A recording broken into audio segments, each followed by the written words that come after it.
Hi everyone, and once again, welcome to the Ascension series. In today's episode, we are going to talk about what actually is the crux of ascension.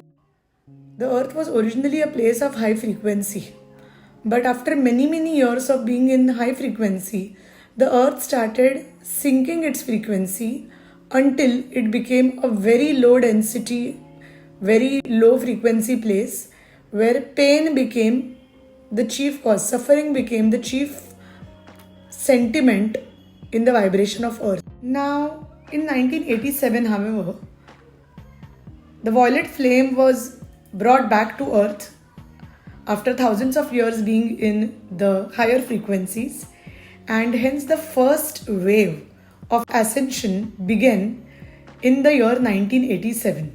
Now, the first wave lasted for 25 years, in which very few people awakened and they started understanding what is ascension.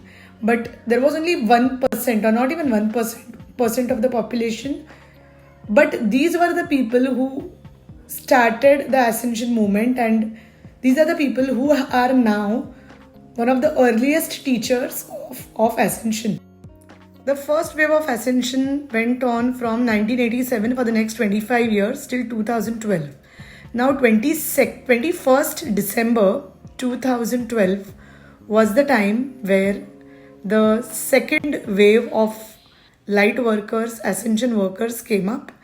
And this was one of the most potent waves because this was the time most people from the age group of 25 to 40 started awakening. This was the most potent and most powerful wave, and this was the time where the young population started waking up. Now, this means that many young people started spreading knowledge about wisdom, about all that was going on in this universe. And now, these are the people who are the ones who are on social media, who started spreading light. And for the next about 8 years, this second wave lasted. Then came the year 2020. We all know that we all went through the global pandemic and everyone was locked down. People went through a lot of emotional, mental, spiritual, as well as physical issues. And it was like the dark night of the soul. It was like the collective dark night of the soul where there were many people who started waking up. 2020 and 2021 were the 2 years where a lot of people woke. Now, what is happening? What is the change which is happening right now is many of us have woken up. Many of us are still waking up. And many of us are yet to wake up. But by 2032, the entire population of the earth will have woken up, which means everyone will have moved to either the fourth or the fifth dimension. Being in the fourth dimension means having extremes, having too much light or having too much darkness. A lot of people who are also struggling with the dark night are in the fourth dimension, and fourth dimension is where everything is extreme. You believe that there is a higher force. In third dimension, you believe that you are doing everything and you only believe what you see. But in fourth dimension, you understand that you are the co-creator with the universe, and that is the time people will also start, as much as they believe in the light, they as much as they believe in the dark too. The coming few years may be challenging for many of people because it is like a period of transformation. So when the coal goes through transformation, it becomes the diamond. When gold is changed, the form is changed. You can use it as your jewelry, or when anything which changes form and transforms. The period of transformation is the most difficult. So this time for the next few years will be a major awakening for many of us. If you have already been through your dark night of the soul, or maybe several, it might start getting better now. But for people who have been asleep, their dark night of the soul will begin now, and they will start waking up to the truth of light. Most people will start connecting to their inner compass, which means they will understand what is it that they truly want. Now, human life, it's supposed to be all about doing the things which gives you joy. and not doing the things which don't give you joy. But because we are trapped in the matrix where we are wanting to please everyone, where we are wanting to impress people, where we want to be a part of a group, or we just want to follow the herd mentality, and these are the times we end up betraying ourselves by not doing what we truly want. So what is the classic example? You are a painter and you love to paint, or you are a musician, you love to make music, or you are a writer, you love to write. But because you're in the matrix and because your parents wanted you to be, say, a lawyer or a chartered accountant or an engineer, you decided to take that profession up. It was not easy for you to do that studies because that was not what your sole purpose was. And yet, with a lot of struggle and lot of studying and compromising on life, you decided to pursue that study course. You passed it because obviously if you study well and if you work extremely hard, it's not difficult to pass any exam. Now, you lose your job. You lose it once, you find another job. You lose it second time, you find another job. And you keep on running in life, and you don't paint, or if you're a musician, you don't compose music, or you don't write. In short, you don't do what your soul's calling is. Instead, you're just running behind the toxic job which you really hate doing and you feel that it doesn't give you joy.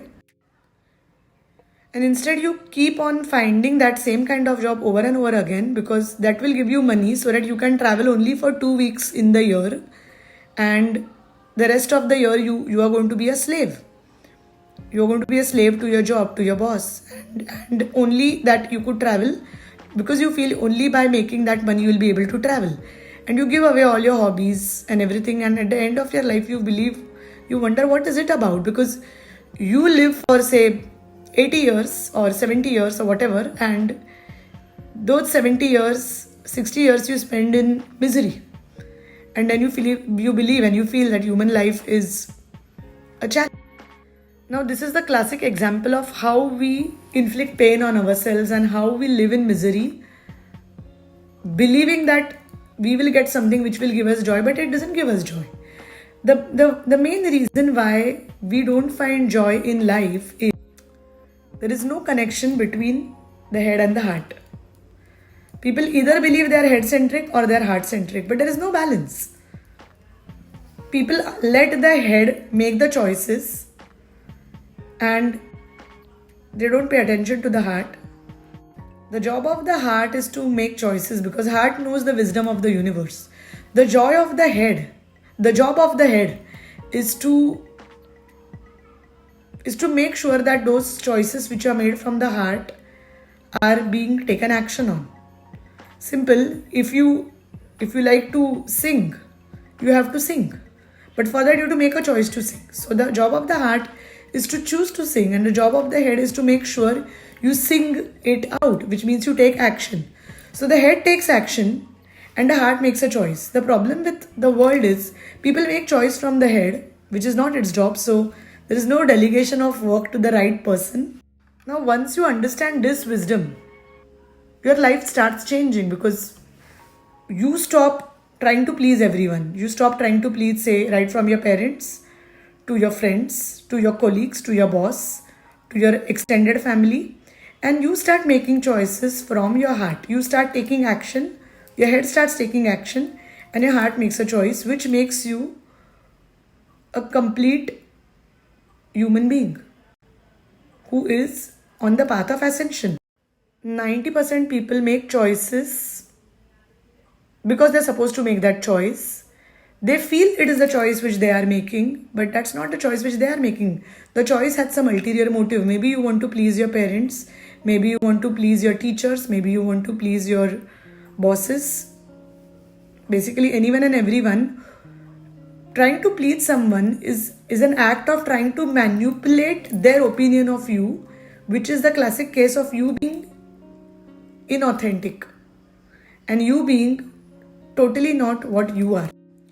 So when you're living in the matrix, you are vibing with the energy of pain, which means you're constantly not having a connection between your head and heart. You're not choosing what gives you joy. Instead, you're choosing what gives you pain, and you feel it is okay to feel pain. Most people believe that life is bound to be painful. Jobs are bound to be irritating and boring, and Mondays are bad. Why is that happening? Because we are living in the pain matrix. If you start choosing your life purpose, your career from your heart, no Monday will be painful. You will be living vacation every single day, and that is exactly the whole aspect of ascension. There are so many people out in the world who are doing the work they love, and for that they have made a choice to follow their heart and use their head to take the action. The most important aspect of the whole ascension is exiting the pain matrix, exiting wherever there is pain, wherever you are taking decisions because you are supposed to do it, because the world asks you to do it. You are living in pain, which means you're living in a matrix. The moment you start making your own choices, choosing only from your heart, only for giving you joy, only what gives you joy, you start ascending and you slowly start exiting the matrix. Now, you would ask me, then why do still people choose to live in pain? The biggest thing is judgment. People are afraid of judgment. People are afraid that people will judge them, they will be talked about, people will talk bad behind their back. And all of this, it's something which keeps you trapped in the illusionary matrix where you constantly feel people will be happy with you if you do just as per they say.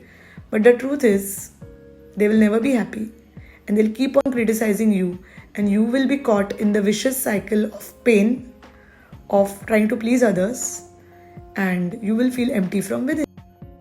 And of course, as you start doing shadow work, as you start doing all this inner work, which includes shadow work, inner child healing, balancing your inner masculine, inner feminine energies, doing self-worth work, all these works, when you start doing these works, you slowly start understanding the truth of ascension.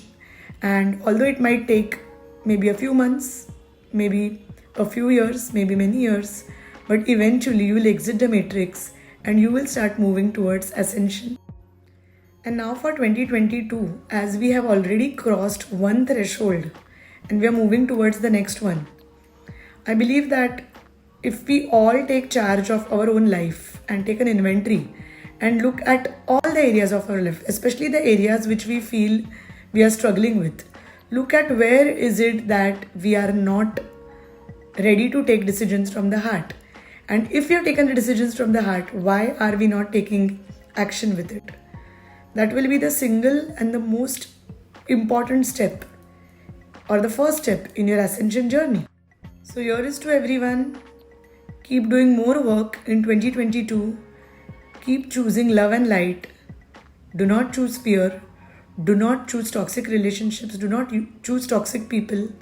Do not choose toxic jobs. In short, let go of everything that causes pain and allow yourself to ascend. The smoother your ascension is, the more joy you will have. Although it is not all love and light, there is definitely light at the end of the tunnel. So if you're struggling, stay there, keep doing. Wishing you all a very happy 2022. Sending lots of love and light from Unicorn Insight. Thank you.